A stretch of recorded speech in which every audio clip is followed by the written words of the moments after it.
আসসালামু আলাইকুম ভিউয়ার্স। বাংলাদেশের সর্বশেষ আপডেট সংবাদে আপনাদের স্বাগত।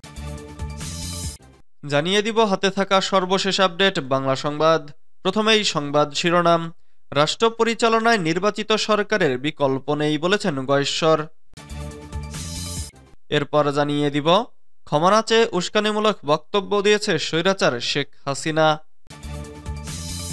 এদিকে আইনশৃঙ্খলা স্বাভাবিক রাখতে সবাইকে দায়িত্বশীল হওয়ার আহ্বান। আরও জানিয়ে দিব চলমান পরিস্থিতি নিয়ে জরুরি বৈঠক বিএনপির। সর্বশেষ জানিয়ে দিব শেখ হাসিনার বিচার না হলে মুক্তি আসবে না বলেছেন বুলু। এতক্ষণ শুনছিলেন সংবাদ শিরোনাম, এবারে বিস্তারিত। তবে অনুরোধ থাকবে ভিডিওটিতে একটি লাইক করবেন এবং কমেন্ট করে জানিয়ে দিবেন কোন জেলা থেকে আপনি আমাদের এই ভিডিওটি দেখছেন। রাষ্ট্র পরিচালনায় নির্বাচিত সরকারের বিকল্প নেই বলেছেন গয়েশ্বর। রাষ্ট্র পরিচালনায় নির্বাচিত সরকারের কোনো বিকল্প নেই বলে মন্তব্য করেছেন বিএনপির স্থায়ী কমিটির সদস্য গয়েশ্বর চন্দ্র রায়। শুক্রবার 7 ফেব্রুয়ারি বিকেলে রাজধানীর ডিপ্লোমা ইঞ্জিনিয়ার্স ইনস্টিটিউশনে রাষ্ট্র পরিচালনায় নির্বাচিত সরকারের গুরুত্ব নিয়ে আলোচনা সভায় এ মন্তব্য করেন তিনি। গয়েশ্বর বলেন, আইনশৃঙ্খলা বাহিনী বুলডোজার কর্মসূচির খবর কেন সরকারকে জানানো হয়নি? শেখ হাসিনা উস্কানিমূলক কথা বললেও তাতে গুরুত্ব দেওয়া ঠিক হবে না বলে মন্তব্য করেন তিনি বলেন, আইন জনগণ হাতে তুলে নিতে পারে না। যারা এমন কাজ করেছে তাদের বিচার করতে হবে। শেখ হাসিনা পালিয়ে যাওয়ার পর এই সরকার গঠিত হয়েছে। এ সরকারকে তত্ত্বাবধায়ক সরকারের বিকল্পভাবে দেখা যায়। সরকার সংস্কার নিয়ে ব্যস্ত, কিন্তু সংস্কারের জন্য নির্বাচিত সরকার প্রয়োজন বলেও মন্তব্য করেন তিনি। এদিকে দুপুরে বাংলাদেশ সাম্যবাদী দলের এক আলোচনা সভায় বিএনপির ভাইস চেয়ারম্যান ও সাবেক মন্ত্রী বরকতুল্লাহ বুলু বলেছেন, পতিত স্বৈরাচার শেখ হাসিনা এবং তার দোসরদের বিচার না হলে বাংলাদেশের মানুষের মুক্তি আসবে না। ক্ষমা না চেয়ে উস্কানিমূলক বক্তব্য দিয়েছে স্বৈরাচার শেখ হাসিনা।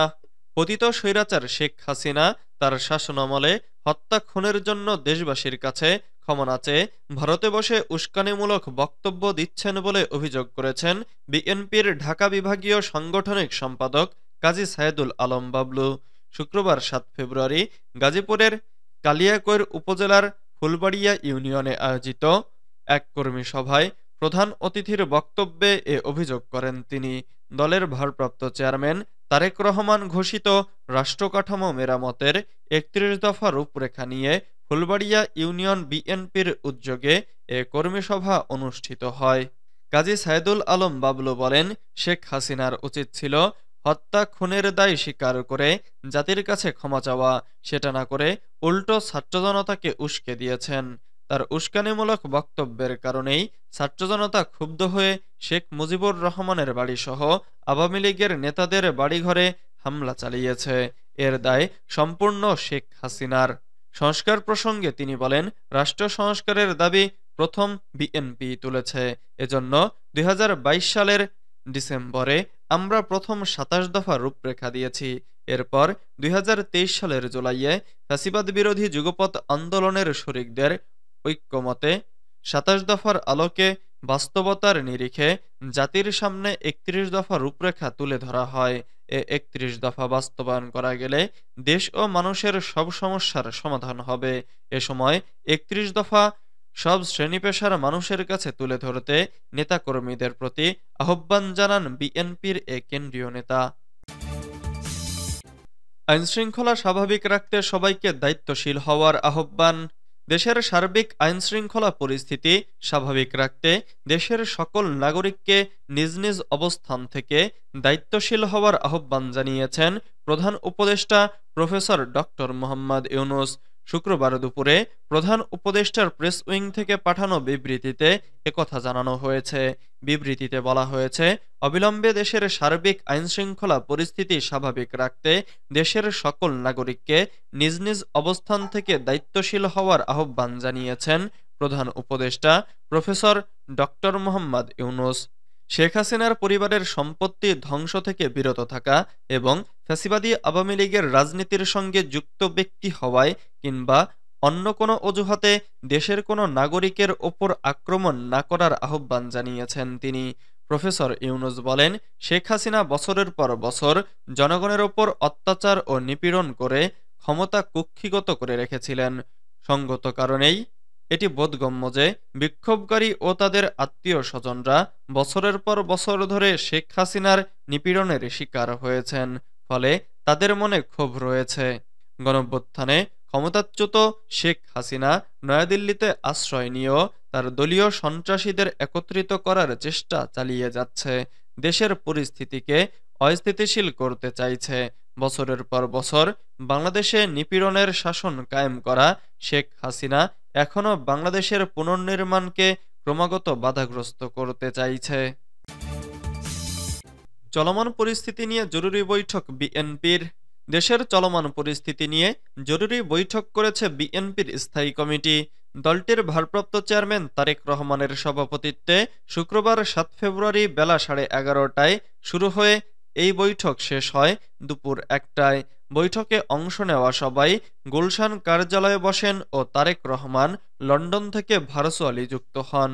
বৈঠকে অংশ নেন বিএনপির স্থায়ী কমিটির সদস্য ডক্টর খন্দকার মোশাররফ হোসেন, ব্যারিস্টার জমির উদ্দিন সরকার, মির্জা আব্বাস সহ আরও অনেকে। বৈঠকের বিষয়ে বিএনপির মিডিয়া সেলের সদস্য সাইরুল কবির খান জানান, দলের ভারপ্রাপ্ত চেয়ারম্যান তারেক রহমানের সভাপতিত্বে বৈঠকে অংশ নেন মহাসচিব মির্জা ফখরুল ইসলাম আলমগীর সহ স্থায়ী কমিটির সদস্যরা। দলের স্থায়ী কমিটির সদস্য সেলিমা রহমান বলেন, দেশের চলমান অবস্থা নিয়ে আলোচনা করেছি।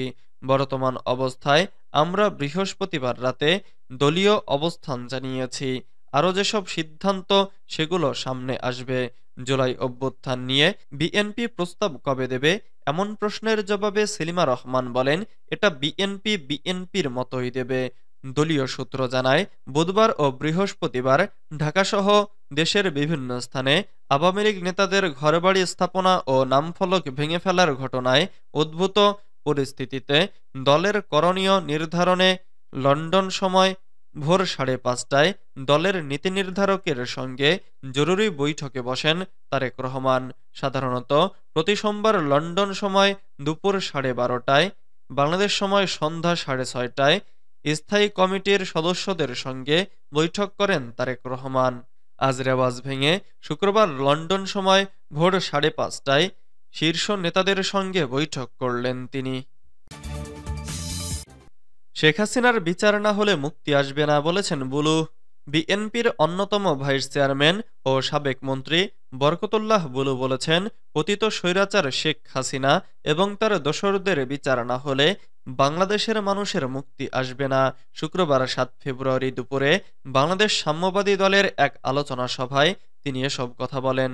বরকতুল্লাহ বুলু বলেন, শেখ হাসিনার আহ্বানের কারণে বাংলাদেশে একটি পরিস্থিতি সৃষ্টি হয়েছে। সরকারের উচিত হবে আজকে এই নৈরাজ্য সৃষ্টি যারা করেছেন এবং যারা এই নৈরাজ্যের সঙ্গে জড়িত আছেন এদের থামানোর চেষ্টা করা। এদের থামাতে হবে, নইলে আমি মনে করি এটা দেশের জন্য আসনি সংকেত। এ আসনি সংকেত ও এ বিপর্যয় থেকে দেশকে রক্ষা করার দায়িত্ব হচ্ছে সরকারের।